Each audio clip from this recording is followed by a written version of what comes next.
నమస్తే. కిరణ్ టీవీ భక్తికి స్వాగతం. నేను మీ స్వప్న. ప్రస్తుతం మనతో పాటు ఉన్నారు ప్రముఖ ఆధ్యాత్మికవేత్త, జ్యోతిష, వాస్తు పండితులు, లలిత అమ్మవారి ఉపాసకులు నానాజీ పట్నాయక్ గారు. నమస్కారం గురుగారు. శ్రీమాత్రే నమః. గురుగారు, మనమైతే కనుక ఒక్కొక్క రాశికి సంబంధించిన క్షేత్రం గురించి అయితే వివరంగా చెప్తూ వస్తున్నాం గురుగారు. అంటే ప్రతి రాశి వాళ్ళకి కూడా రకరకాల సమస్యలతో ఇబ్బంది పడుతున్నారు.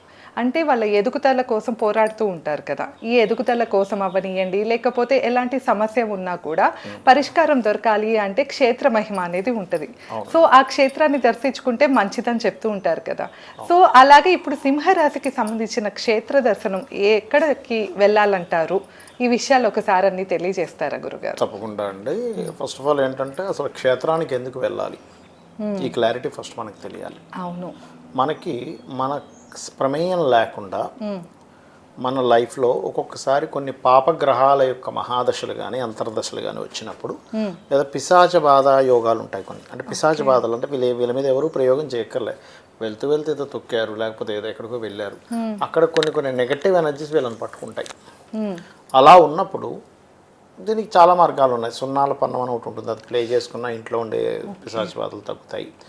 లేదా కొంతమంది ఉపాసకుల చేత అవి తీయించుకుంటారు. కొంతమంది క్షేత్ర దర్శనం ద్వారా కూడా పోతాయి. ఓకే.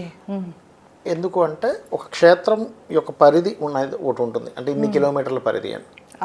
ఇప్పుడు శ్రీశైలం వెళ్తున్నాను, శ్రీశైలంకి ఒక 10-15 కిలోమీటర్ల వరకు ఏ పిశాచ సంబంధించినవి రాలేవు. అక్కడికి వచ్చిందంటే అక్కడ ఆ వ్యక్తిని వదిలేసి ఆ యొక్క మనుషులు ఆవహించున్నటువంటి వదిలేసి మళ్ళీ వెయిట్ చేస్తూ ఉంటుంది ఎప్పుడు వస్తాడా అని. అలాగే మనం ఏదైనా ఆలయానికి వెళ్ళినప్పుడు కూడా మనకెందుకు ఒక ఆలయానికి కానీ క్షేత్రానికి కానీ వెళ్ళినప్పుడు చాలా ప్లెజెంట్గా ఎందుకు ఉంటుందంటే అది మనల్ని వదిలేసింది. అందుకే భయం ఎంత బాగుంది కదా అంటాం. ఎంత బాగుంది కదా అని ఎందుకు అంటాము? 2 సార్లు అంటాం. మనం ఇంటికి వెళ్ళి సాయంత్రం అయిపోయింది, స్నానం చేసాక హాయిగా ఉంది అంటాం. ఎందుకంటే మన పైన ఉన్నటువంటి ఒకటి పోయింది. ఈ ఆలయానికి క్షేత్రాలు వెళ్ళినప్పుడు కూడా ఎంత బాగుందని ఫీలింగ్ వస్తుంది. ఎందుకు? మనకి తెలియకుండా ఉన్న ఒక నెగటివ్ ఎనర్జీ మన నుంచి దూరం అయిపోయింది. That is the main reason క్షేత్రానికి వెళ్ళినప్పుడు ఎందుకు అలా అవుతుంది అనడానికి. అంటే నేను క్షేత్రం గురించి చెప్పేటప్పుడు ఎందుకు అనేది కూడా చెప్పాలి. అవును కదా. అయితే ఈ సింహం వారు ఎక్కువగా లక్ష్మీ నరసింహస్వామి క్షేత్రాలు మనకి హైదరాబాద్లో అయితే యాదగిరిగుట్ట ఉంది, అవును, సింహాచలం ఉంది వైజాగ్ సైడ్ అయితే. అలా లక్ష్మీ నరసింహస్వామి క్షేత్రాలు ఎక్కడుంటే అక్కడికి వెళ్ళాలి. అది కూడా ఏ రోజుల్లో వెళ్తే బాగా కలిసి వస్తుంది వీళ్ళకి? వారాలు తీసుకుంటే ఆదివారము, మంగళవారం, గురువారం. లేదా నక్షత్రాలు తీసుకుంటే కుజ నక్షత్రాలు. అంటే ఏమిటి? మనకి చిత్త, ధనిష్ట, ఓకే, మృగశిర నక్షత్రాలు. లేదు అంటే కనుక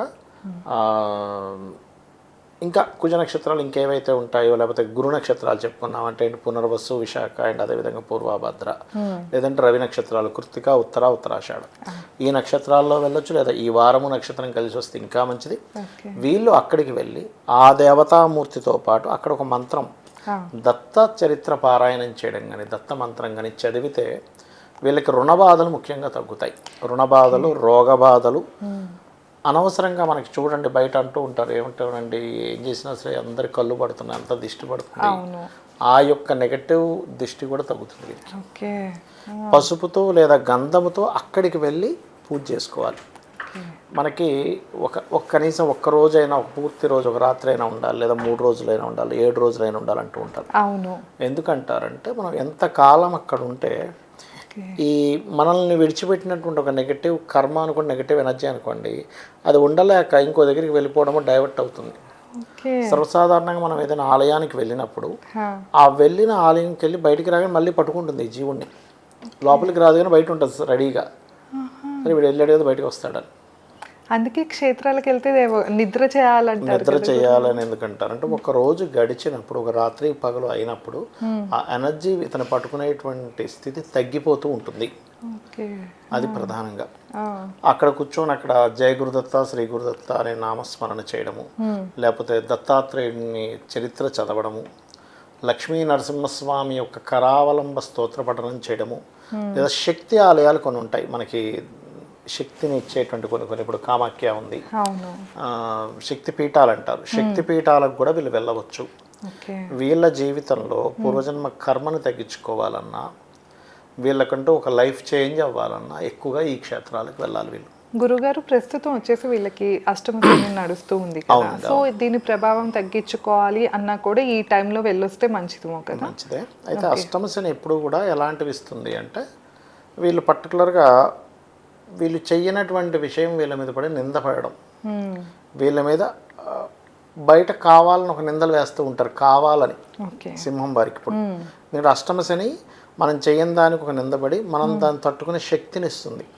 అంటే ఏంటి, సరే సొసైటీ ఇలా ఉంది, ఇప్పుడు సరే వేశారు, దేవుడికి తెలుసు నాకు తెలుసు అనుకుంటాడు ఆ జీవి, అలాగ స్ట్రాంగ్ అవుతాడు అలా అనమాట. ఇంకోటి ఏంటంటే అష్టమ శని నడిచేటప్పుడు ఎప్పుడు కూడా వాహనం నడిపేటప్పుడు అతివేగం పనికిరాదు, ఇది ప్రధానంగా గుర్తుపెట్టుకోవాలి. అష్టమ శని నడిచేటప్పుడు ఎట్టి పరిస్థితుల్లో శనివారాలు వాహనం మీద ఎక్కువ స్పీడ్గా వెళ్ళకూడదు.